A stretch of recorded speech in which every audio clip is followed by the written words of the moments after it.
शिव समान दाता नहीं, विपत निवारण हार, लज्जा हमरी राखियो, नंदी के असवार। श्री शिवाय नमस्तुभ्यं।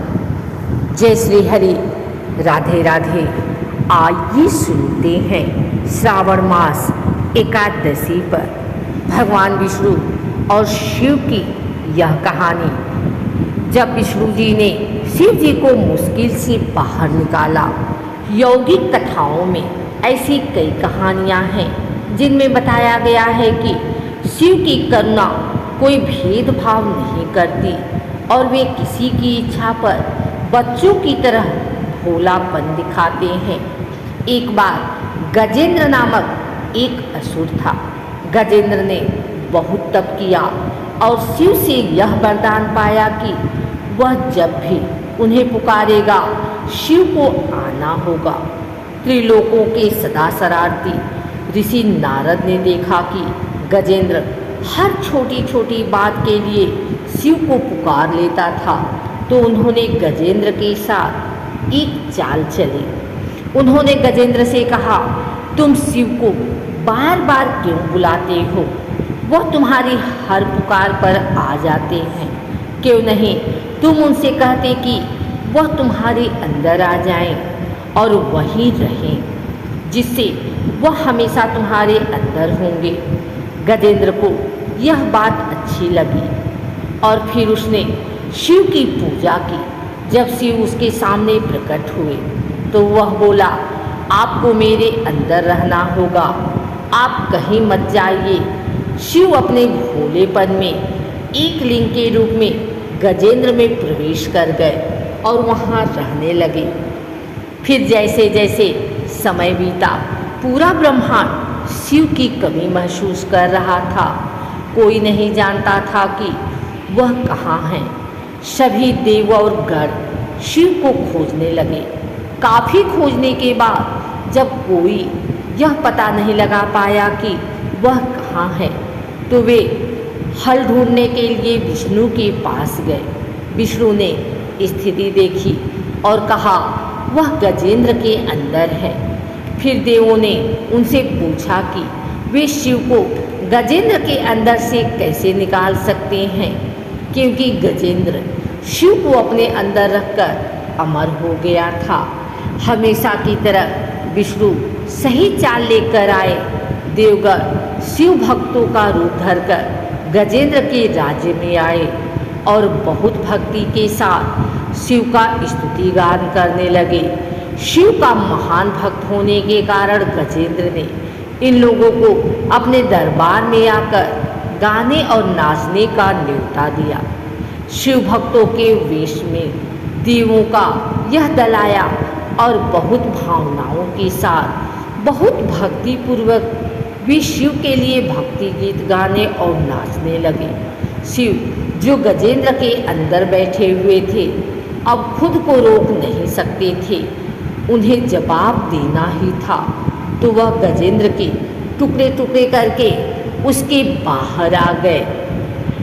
आइए सुनते हैं बद्रीनाथ की यह कहानी। यह वो जगह है जहाँ शिव और पार्वती रहते थे। यह उनका घर था। एक दिन नारायण यानी विष्णु के पास नारद गए और बोले, आप मानवता के लिए एक खराब मिसाल हैं। आप हर समय शीश नाग के ऊपर लेटे रहते हैं।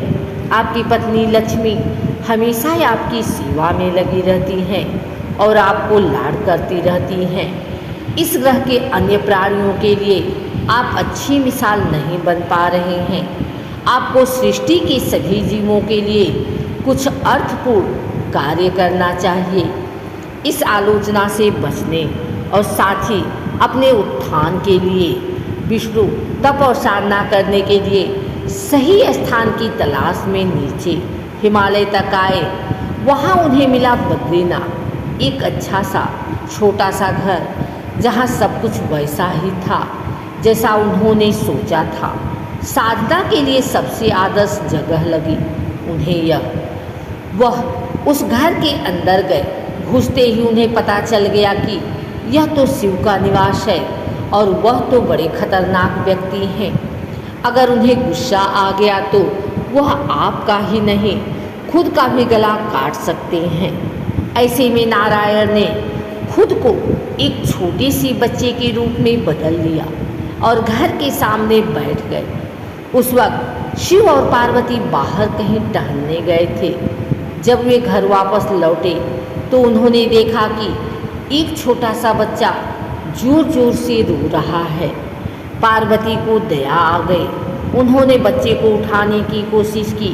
शिव ने पार्वती को रोकते हुए कहा, इस बच्चे को मत छूना।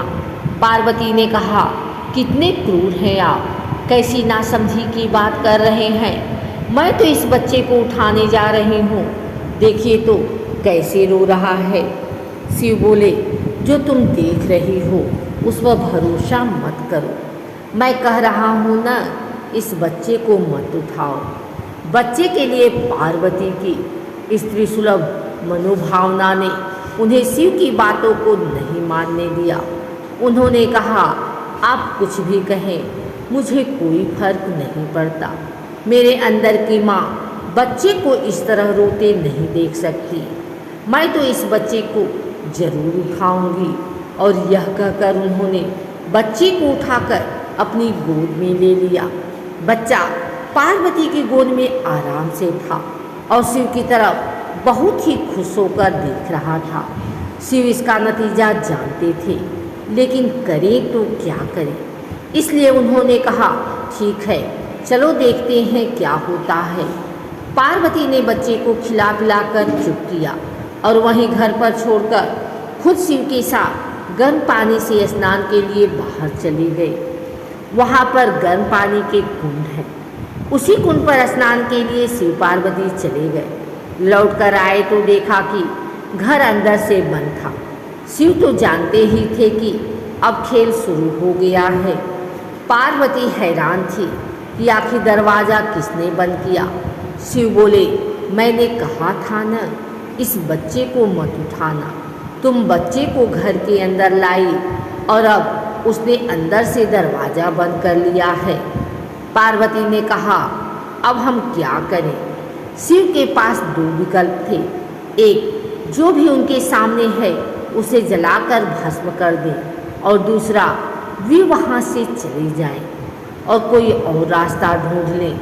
उन्होंने कहा, चलो कहीं और चलते हैं, क्योंकि यह तो तुम्हारा प्यारा बच्चा है, इसलिए मैं इसे छू भी नहीं सकता। मैं अब कुछ नहीं कर सकता, चलो कहीं और चलते हैं। इस तरह शिव और पार्वती को अवैध तरीके से वहाँ से निष्कासित कर दिया गया। वे दूसरी जगह तलाश करने के लिए पैदल ही निकल पड़े। दरअसल बद्रीनाथ और केदारनाथ के बीच एक चोटी से दूसरी चोटी के बीच सिर्फ 10 किलोमीटर की दूरी है। आखिर में वह केदार में बस गए और इस तरह शिव ने अपना खुद का घर खो दिया। आप पूछ सकते हैं कि क्या वह इस बात को जानते थे? आप कई बातों को जानते हैं, लेकिन फिर भी आप उन बातों को अनदेखा कर उन्हें होने देते हैं।